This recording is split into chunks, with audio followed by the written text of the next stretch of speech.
The Guardian UK reports May 24, 2017 Theresa May will confront Donald Trump over the stream of leaks of crucial intelligence about the Manchester bomb attack when she meets the US President to NATO summit in Brussels on Thursday.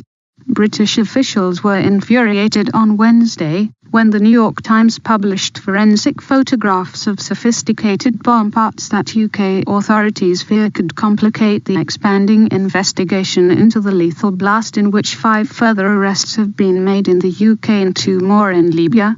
It was the latest of a series of leaks to US journalists that appeared to come from inside the US intelligence community, passing on data that had been shared between the two countries as part of a long-standing security cooperation. A senior Whitehall source said, "These images from inside the American system are clearly distressing to victims, their families and other members of the public." Protests have been lodged at every relevant level between the British authorities and their US counterparts. They are in no doubt about our huge strength of feeling on this issue. It is unacceptable. The government does not believe the president is directly responsible for the potentially compromising leaks, but May will raise her concerns with him at the NATO summit, where she will push for the military alliance to join the coalition against Islamic State. The images published by the US newspaper revealed that the device that killed 22 people used by Salman Abedi had been made with forethought and care, raising questions for investigators about how it had been constructed and by whom. Related. Manchester attack. Images reportedly show bomb components. Live updates: Abedi had carried a metal box containing well-packed explosives, metal nuts, and screws in a box probably inside a carry-on rucksack, the leaked details showed. The device was powerful enough for shrapnel to penetrate metal doors and to scar brick walls. Abedi detonated the bomb with his left hand. It showed the force of the explosion was such that his torso was ripped from the rest of his body and propelled across the foyer, and that most of those killed were in a circle around the bomber. Only hours earlier, Amber Rudd, the Home Secretary, had rebuked the U.S. Security Services for leaking the bomb ?S name to American media before it had been made public in Britain, but her warnings appeared to have had no impact. "I have been very clear with our friends that should not happen again," Rudd had said. 3 people were detained by Greater Manchester Police in South Manchester, a 4th arrest was made in Wigan, and a 5th in Blackley in the north of the city, while security forces in Tripoli arrested the bomb ?S father, Ramadan Abedi, as well as his younger brother, Hashim Abedi. Libyan officials said that Hashim knew about the planned attack. "It is very clear that this is a network we are investigating," said Greater Manchester ?S Chief Constable Ian Hopkins. It continues to pace. Further arrests in Britain appear likely as security officials race to roll up the network around Abedi, who claimed the lives of 22 people in a suicide bombing at an Ariana Grande concert on Monday night, with dozens more wounded.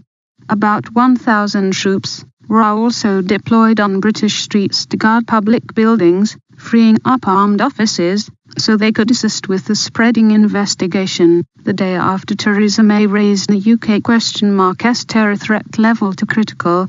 "It seems likely, possible, that he wasn't doing this on his own," said Rudd. A critical threat means that a further terror attack is believed to be highly likely and may be imminent. 10 more victims of the deadly attack were named on Wednesday, bringing to 13 the number killed by the suicide bomber, who have so far been confirmed dead by their families. They include an 8-year-old teenage girl and a mother of 3. A female police officer who was off duty at the concert with her husband and 2 children was also killed, Cheshire Police confirmed. She has not been named. Her husband remained critically ill in hospital and the children were injured. Another 64 people were still being treated at Manchester hospitals, an increase on Tuesday, because some walking wounded had to be admitted. 20 were receiving critical care, including some with damage to major organs. "These are highly traumatic injuries," said John Rouse, chief executive of the Greater Manchester Health and Social Care Partnership, who said some victims would require very long-term care and support in terms of their recovery. At a vigil on Wednesday night in Bury, the mother of 15-year-old Olivia Campbell sobbed as she addressed the crowd. Supported by relatives, Charlotte Campbell said she felt she had to come to speak. Don't let this beat any of us.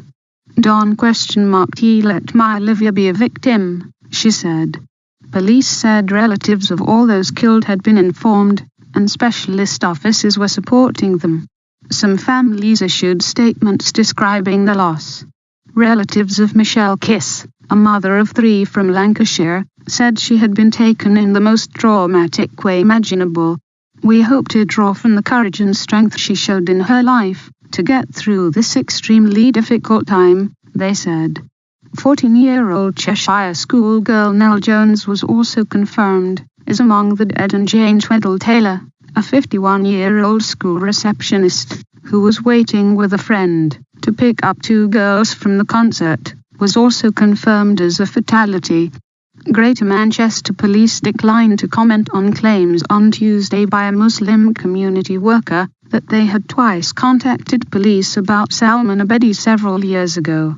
The worker, who was not named, told the BBC they raised the alarm because they were worried that Abedi was supporting terrorism and had expressed the view that being a suicide bomber was okay. It is part of an ongoing investigation, a GMP spokesman said. We can comment on it. Meanwhile, both Labour and the Conservatives indicated campaigning in the general election is set to restart in earnest on Friday, with some local campaigning starting on Wednesday. Labour leader Jeremy Corbyn discussed the issue of when to return to the campaign trail with the Prime Minister also on Wednesday. There will be a nationwide minute silence at 11 a.m. Before his arrest, Abedi father said he had last seen his son when he visited Tripoli last week. He had told his mother he intended to go on a pilgrimage to Mecca during Ramadan, which starts this weekend. I was really shocked when I saw the news. I still don't believe it, he said. My son was as religious as any child who opens his eyes in a religious family. As we were discussing news of similar attacks earlier, he was always against those attacks, saying there no religious justification for them. Ahmed bin Salem, a spokesman for the Tripoli-based militia, known as RADA, that arrested the bomber brother, said it had evidence Hashim Abedi is involved in Daesh Islamic State with his brother. We have been following him for more than 1 month and a half, he told Reuters. He was in contact with his brother and he knew about the attack. Thank you for your support, and for watching this report by the Red Pill Network. Please subscribe for daily updates and live streams. Please be kind and share. And be sure to live every day, as if it is your last.